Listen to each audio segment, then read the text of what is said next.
어느 목사님이 그 영국에 한 3년 유학 갔다 온 어느 목사님이 저한테 그러더라고요. 그 영국의 그 개옥주의 어떤 교회를 갔더니 터묻지 아멘을 안 한다고.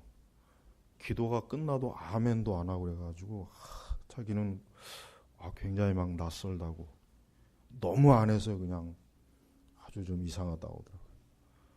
어떤 분은 저한테 또 상담을 하는데 당신 그 교회는 또 목사님이 너무 말끝마다 아멘을 강조해서 아주 힘들다고.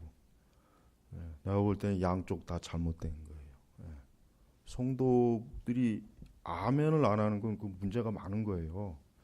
근데 대체로 청교도 개옥주한다는 교회들이 아멘하면 무슨 죄 짓는 것 같은 생각이 드나 봐요. 죄책감. 이게 기도가 끝나면 아멘해야 돼요. 그냥 속으로 하지 마시고 내 신앙 고백은 공개적. 우리의 신앙 고백은 공개적이에요. 나 혼자 다락방에서 숨어서 조용하게 예수님 믿는 게 아니에요. 나는 하나님 믿습니다. 난 예수님 믿습니다. 난 성경을 믿습니다. 이 공개적. 그게 아멘이에요. 아멘. 그 주문이 아니라고요. 난 동의합니다. 나도 역시 믿습니다. 나도 그 신앙에 항상 기도가 끝나면 아멘을 뭐 크게 할 필요는 없어요. 그러나 분명한 소리를 해요. 분명한 소리. 왜 우리 교회가 보면 아멘을 잘 안 해요. 아멘. 내가 언제 아멘하지 말라고 한 것도 아닌데 그 이상하더라고요. 이 아멘이라는 걸 그렇게 이상하게 생각하면 안 돼요. 물론 지나치게 막 그 아멘을 강요하고 그런 것도 잘못된 거지만 아멘을 안 하면 어떻게 해요? 그 성경에도 있는데, 성경에도 있는데 항상 누가 이렇게 대표기도 하면 꼭 아멘 하고 할 때 끝내세요. 그게 신앙의 고백이란 말이에요. 여러분 버킷리스트라고 들어봤죠? 버킷리스트. 몇 년 전부터 영화로도 또 뭐 책으로도 예를 들면 그 인터넷 쳐보면은 죽기 전에 뭐 가봐야 될 뭐 관광지 뭐 100곳 뭐 읽어야 될 책 뭐 봐야 될 뭐 죽기 전에 그런 제목으로 사람들이 자기가 죽기 전에 그동안 해보지 못한 것, 또 가보지 못한 것, 뭐 보지 못한 것, 또 어떤 먹어보지 못한 음식, 뭐 어떤 이런 것들을 이렇게 딱 리스트로 정해가지고 앞으로 한번 죽기 전에 한번 내가 꼭 한번 이 모든 걸 다 한번 해보리라, 다뤄보리라. 이게 버킷리스트예요. 사람은 평생 살면서 항상 무언가를 하겠죠. 무언가를 하고 무언가를 목적으로 움직이겠죠. 사도 바울은 자기 당대의 불신자들이 어떻게 사는가를 굉장히 유심히 봤어요. 여러분 이게 중요해요. 여러분 우리도 우리 시대를 살면서 우리 시대에 예수님 믿지 않는 즉 불신자들이 어떻게 사는지를 좀 유심히 봐야 될 필요가 있어요. 그게 중요합니다. 왜 그러냐면 그게 우리의 신앙과 하나님을 믿지 않는 저들과 어떠한 차이가 있는지를 어때요? 우리 자신이 더 분명하게 인식하기 위해서 그러는 거예요. 그래서 우리가 지금 바울을 보면은 17절, 18절, 오늘 19절 보면 바울은 자기 시대의 이방인들이, 자기 시대의 불신자들이 보니까 가만히 살펴보니까 어때요? 17절부터 마음이 허망하죠. 그 다음에 18절에 지각이 어둡고 무지하고 완고하고 하나님의 생명에서 떠나 있고, 그 다음에 오늘은 뭡니까? 감각 없는 자들이 되어 자신들을 방탕에 내어주고 정욕 가운데 온갖 더러운 일을 행한다. 바울이 자기 당대에 하나님을 믿지 않는 불신자들을 유심히 관찰해 보니까 바로 이런 거예요. 바로 이런 삶을 저들이 살았던 거예요. 그러니까 저들의 버킷리스트에는 온통 아침부터 저녁까지 먹고 먹고 마시고 놀고 음탕하고 술 먹고 죄 짓고 하여튼 그런 것들로만 잔뜩 자신의 삶의 리스트에 있었던 거예요. 이방인들이. 만약에 우리 성도님들이 자신만의 버킷리스트를 작성한다면은 뭘 작성하겠어요? 뭘? 저 강남에 가서 쌕쌕버거 먹기.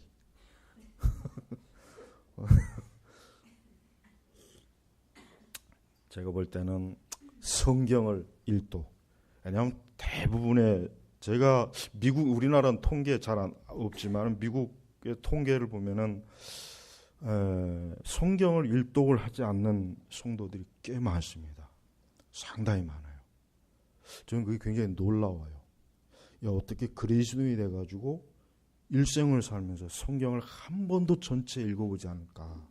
참 신기한 거예요. 근데 굉장히 많아요. 제가 볼 때는 우리나라도 많을 거예요. 우리나라도 분명히 성경을 창세기부터 계시록까지 자기가 신앙생활 적어도 어느 정도 했는데도 한 번도 성경을 일독 안 해본 분들이 상당히 많을 겁니다. 틀림없어요. 거의 대부분은 이제 결심을 하겠죠. 읽다가 올해는 내가 성경을 한번 다 읽어버리라 하다가 다 그냥 모세오경에서 다 빠져 죽잖아요. 모세오경의 강을 못 넘어. 그러니까 여러분이 만약에 이제 버킷리스트를 작성해 보세요. 하나님이 기뻐하실 것. 이 바울이 볼 때 자기 당대 사람들을 가만히 보니까 오늘 특별히 이제 19절은 17절이나 18절보다 훨씬 더 바울이 아주 예리하게 분석한 거예요. 무엇보다도 감각 없는 자들. 이게 참 무서워요. 그러면은 이 감각이 없다는 게 뭐겠어요? 이 표현이 아주 구약 성경적이에요. 구약 신학적이에요. 확실히 그 유대적이에요. 이 감각이 없다는 거. 왜 그렇습니까? 첫째는 감각이 없다는 게 뭐냐? 죄와 악에 대한 도덕적 인식이 없는 거예요. 더 쉽게 얘기하면 옳고 그름에 대한 감각이 없는 거예요. 여러분 길 가다가 바지 내려서 소변 봅니까? 대변 봅니까? 그런 사람은 거의 없죠.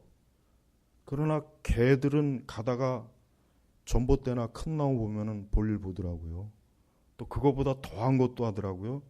남자개와 여자개, 암컷과 수컷이 만나면 요즘은 잘 보기 힘든데 저 어릴 땐 그거 많이 봤어요. 뭐 그것뿐이겠습니까? 적어도 정상적인 사람은 어때요? 뭔가 옳고 그르다는 걸 감각적으로 느끼는 거예요. 그러니까 사람은 꼭 뭐 도덕과 윤리를 배워서가 아니라 그걸 배우지 않아도 적어도 사람은 이것은 사람으로 할 짓이 아니야. 이것은 어떻게 사람이 이런 짓을 해.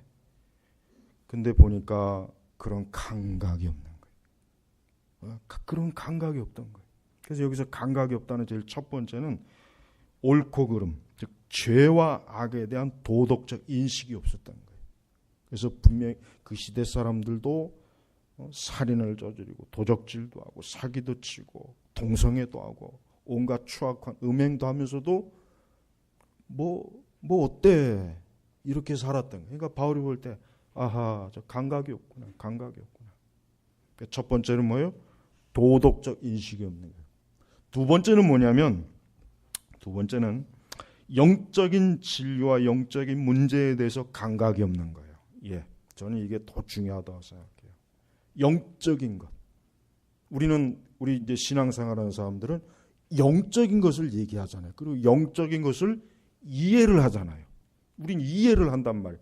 물론 우리가 그것을 보고 손으로 잡았다고 해서 그렇게 해서 이해를 하는 게 아니지만 적어도 예수님 믿는 신앙을 가진 우리 거듭나고 중생한 사람은 이것은 영적인 것이야 라고 하면 이해한다고요. 그러나 여러분 믿지 않는 사람한테 이거는 영적인 거야 그러면 그 사람들은 영적인 게 뭔데? 영적인 게 뭐야? 뭐 무당인가? 뭐 점치는 건가? 뭐 점 보는 건가? 아마 그 정도만 인식할 거예요. 그러나 실제 아니죠. 영적인 것이 뭐예요?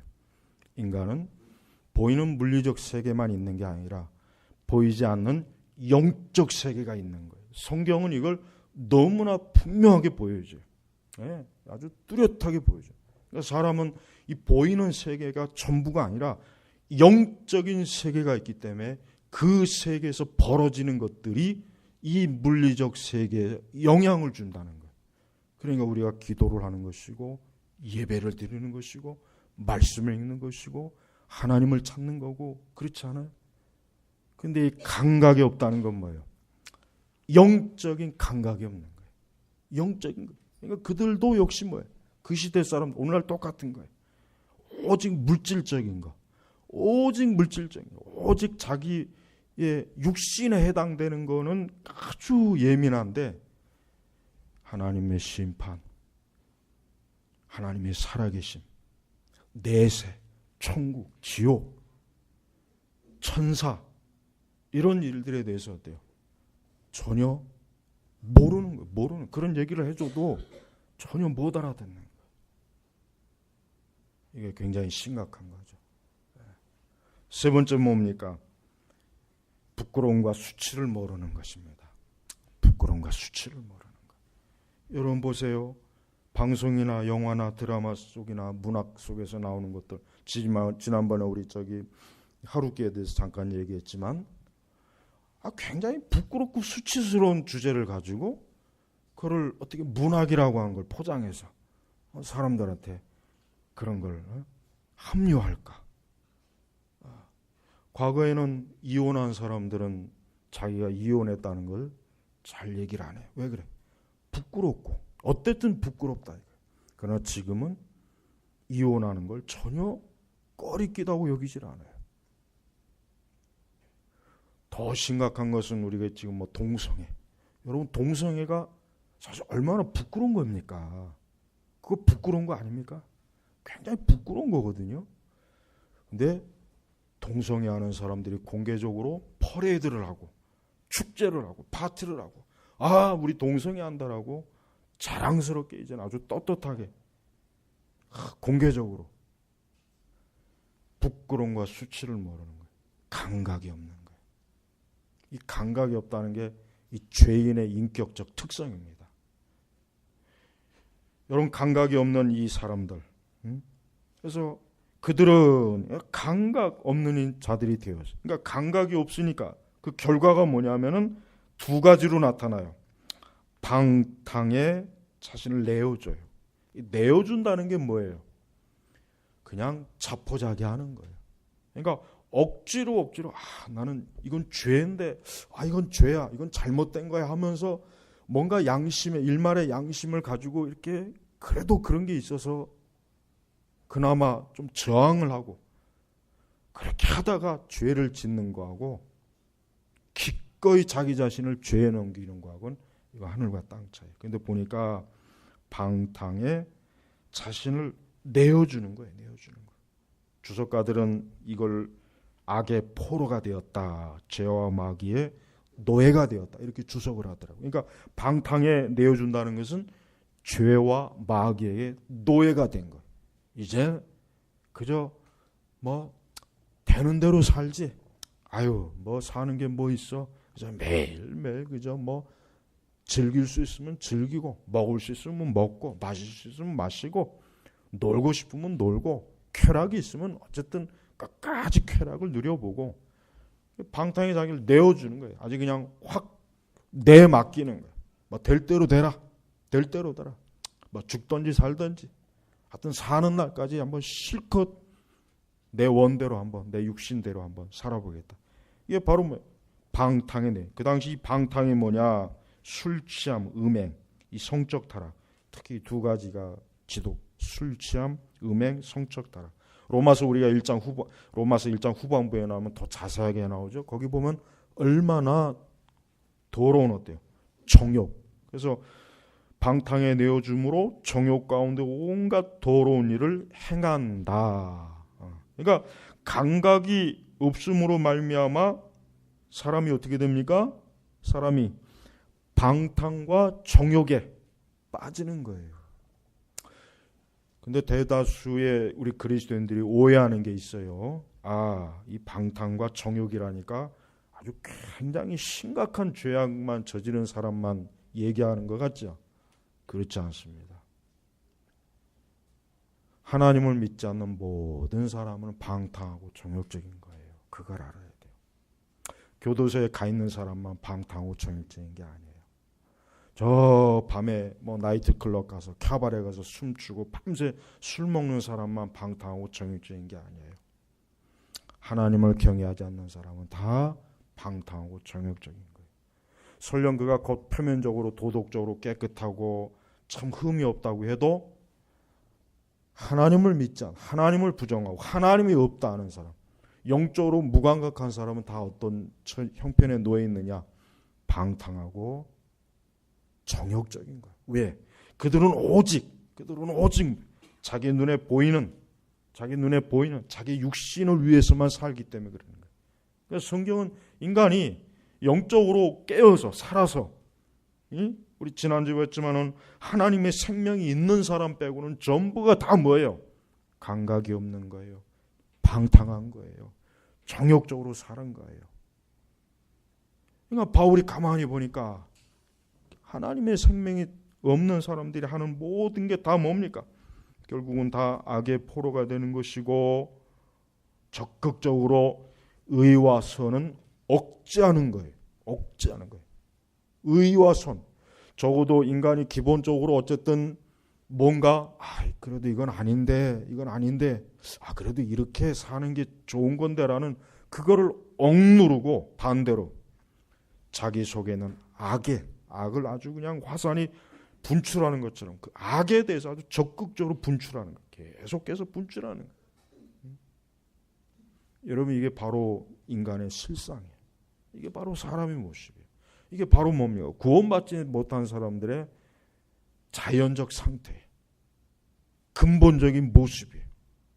그래서 여러분, 우리는 이와 같은 것을 어떤 교육이나 윤리나 도덕으로 해결할 수는 없는 거예요. 또 이것을 그저 강제적으로도 해결할 수 없어요. 그저 강제적으로. 근본적인 변화가 있어야 돼요. 어떤 변화입니까? 하나님의 생명이 그 속에 심어져야 되는 거예요. 성령께서는 뭘 하시는 분입니까? 성령께서는 뭘 하십니까?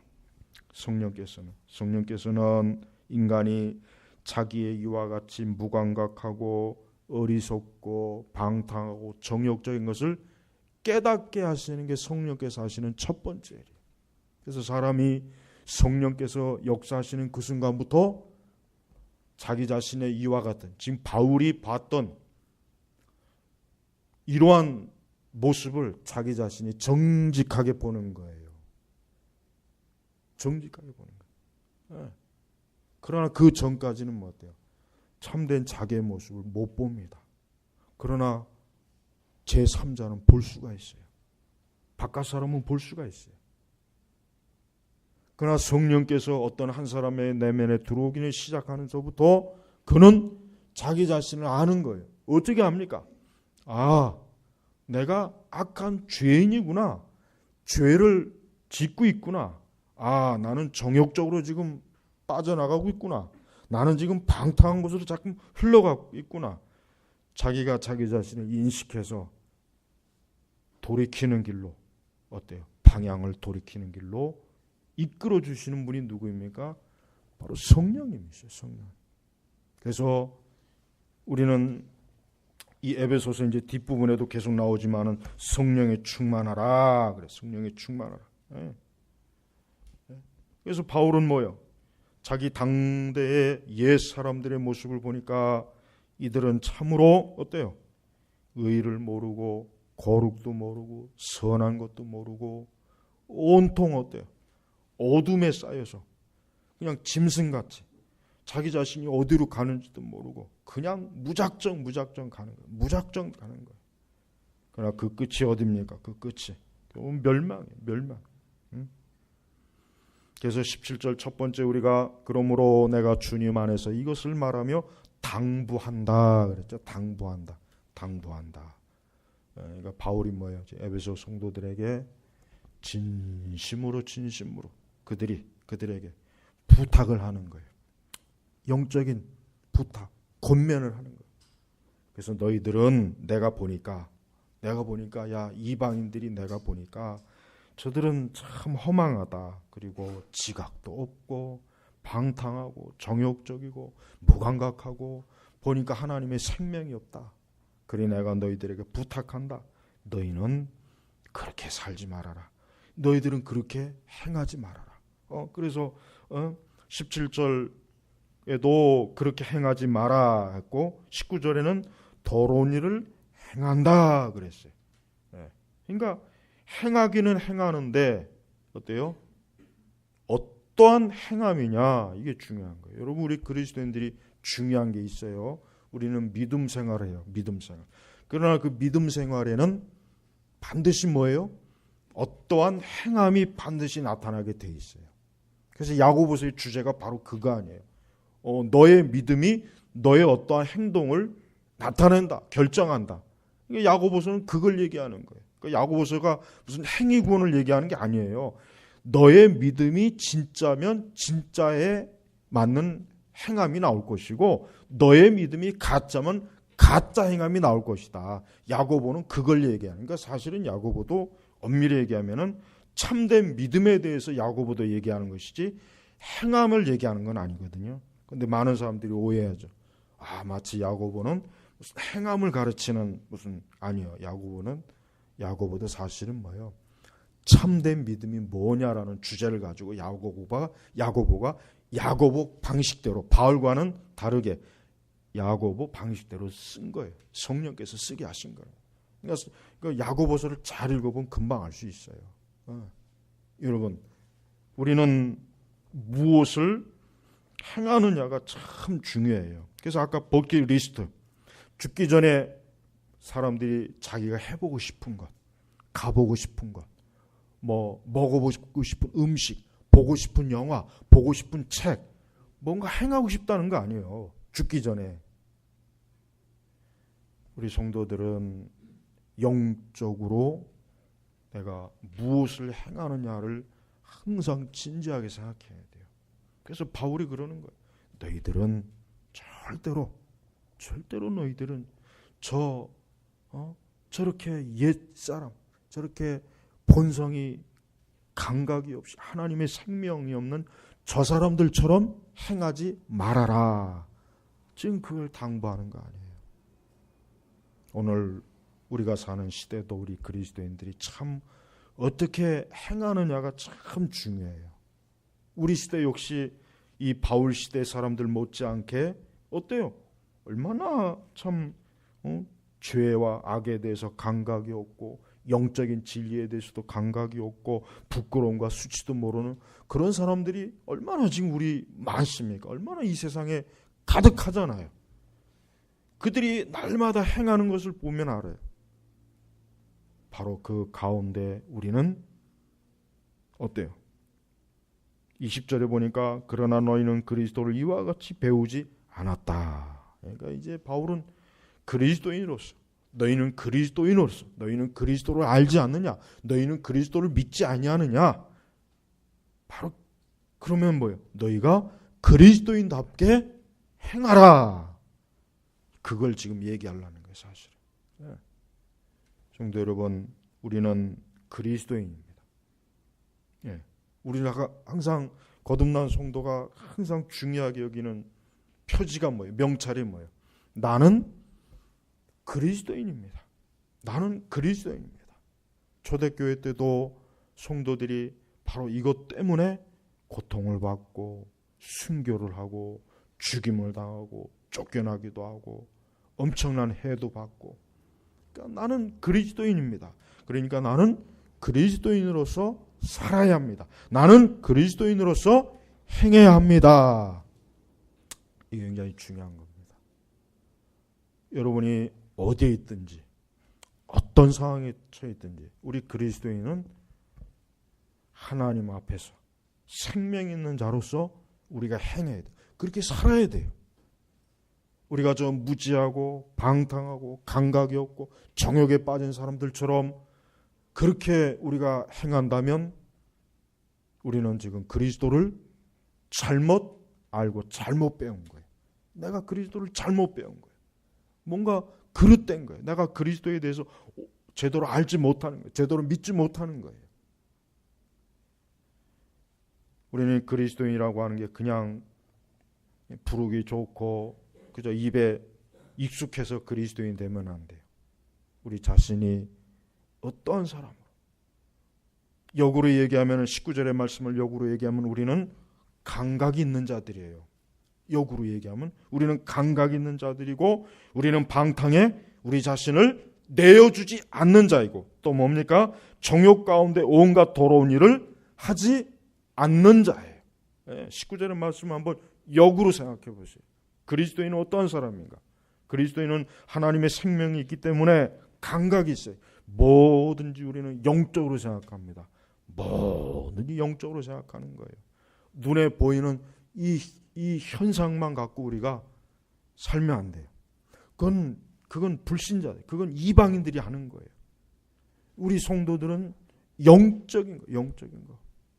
모든 세상에 지금 겉으로 이렇게 막 흐르는 모습, 정치나 경제나 문화나 사회나, 그러나 그 배후에 어떤 영적인 무언가가 있어요. 하나님의 성령의 역사도 있고 공중권세 잡은 마귀의 역사도 있단 말이에요. 그러니까 뭐든지 우리가 항상 영적인 감각을 가지고 영적으로 생각하고 영적으로 판단하고 영적으로 이해할 줄 알아야 돼요. 그게 성도예요. 근데 안타깝지만 이 그리스도인이라고 하지만 사실 영적인데 굉장히 무감각한 분들이 많아요. 그게 참 이게 이해 못할 일이에요. 또한 우리는 우리 시대가 아무리 방탕하고 종욕적인 시대랄지라도 우리 자신을 그러한데 노예로 나를 내주어서는 안 되는 거예요. 강하게 우리는 그런 것들을 어때요? 대항을 해야 돼요. 여러분, 우리가 저절로 이게 되는 게 아니에요. 참된 성도는 성령의 역사와 성령의 힘으로 어때요? 이러한 방탕과 종욕의 문화와 세상에서 어때요? 강하게 저항을 하는 사람이에요. 저항을 하는 거예요. 저항이에요. 그냥 그리스도인이라고 해서 그게 저절로 되는 게 아니죠. 그럴 것 같으면 뭐 하려고 저 바울이 당부한다. 뭐 하려고 당부하겠어요? 당부할 필요가 없잖아요. 알아서 다 될 건데. 그러나 바울은 알았어요. 바울은 성도들일지라도 이러한 악한 사람들이, 죄악에 무감각한 사람들이, 방탕과 종욕에 가득한 사람들이 살아가는 그러한 사람들이 가득한 사회와 세상에 우리 그리스도인들이 참으로 어때요? 조심해야 된다는 걸 지금 당부한 거예요. 그래서 당부한다는 거예요. 조심해라. 마치 부모가 어린 자녀들에게 야, 어디 가면 그 나쁜 놈들 조심해라. 그 나쁜 애들 가까이 하지 말아라. 그 나쁜 친구들 가까이 하지 마라. 당부하잖아요. 당부. 마찬가지예요.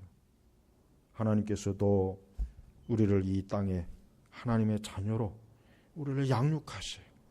하나님 보실 때 사방에 막 이리떼, 늑대들이 가득해요.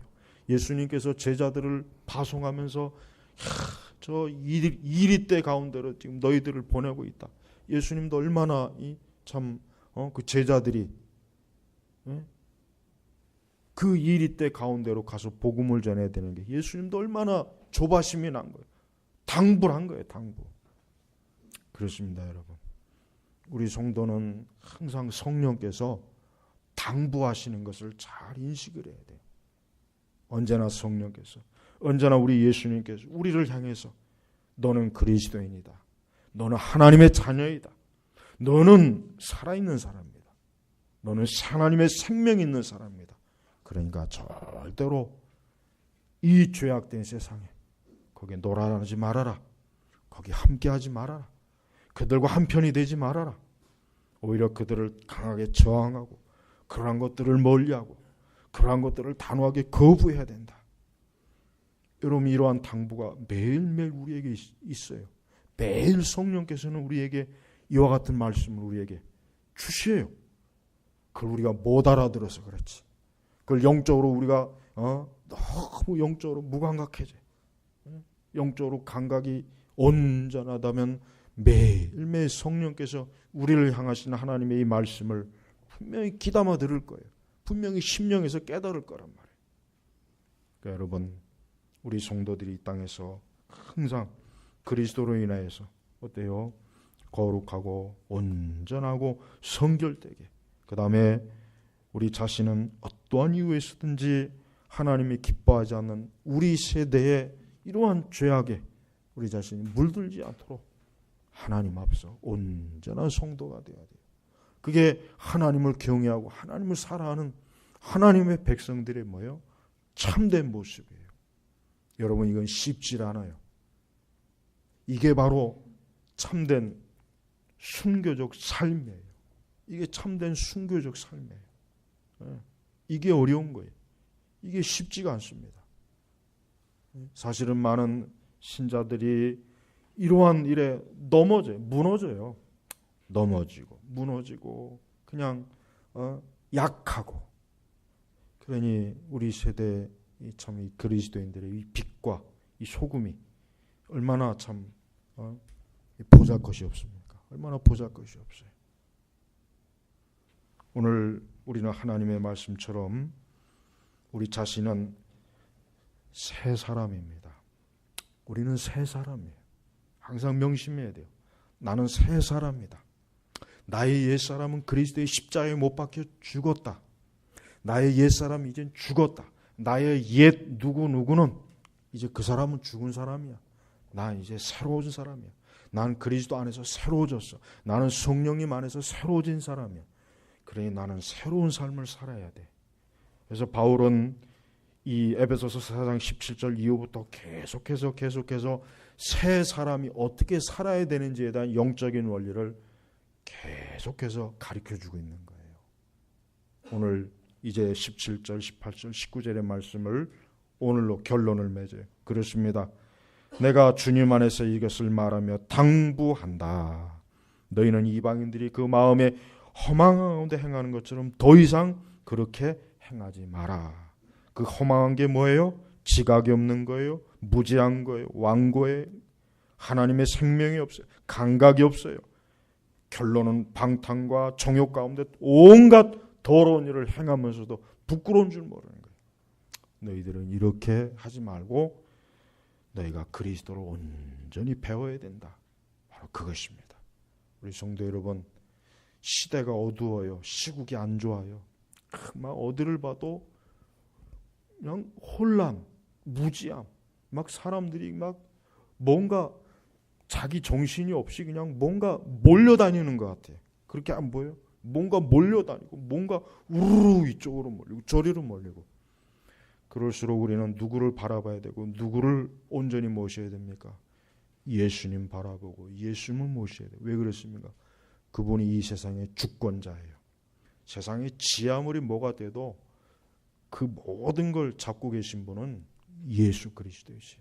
그러니까 우리 성도들이 이러한 시대 길을 잃지 않으려면, 어리석게 방탕과 정욕에 또 헛발 디디지 않으려면 항상 그리스도를 온전히 알고 그분이 따라가는 참된 신앙으로 나아가셔야 됩니다. 기도하겠습니다. 하나님 아버지, 감사합니다. 참 갈수록 참 우리가 사는 시대가 참 요란하고 소란하고 어지럽습니다.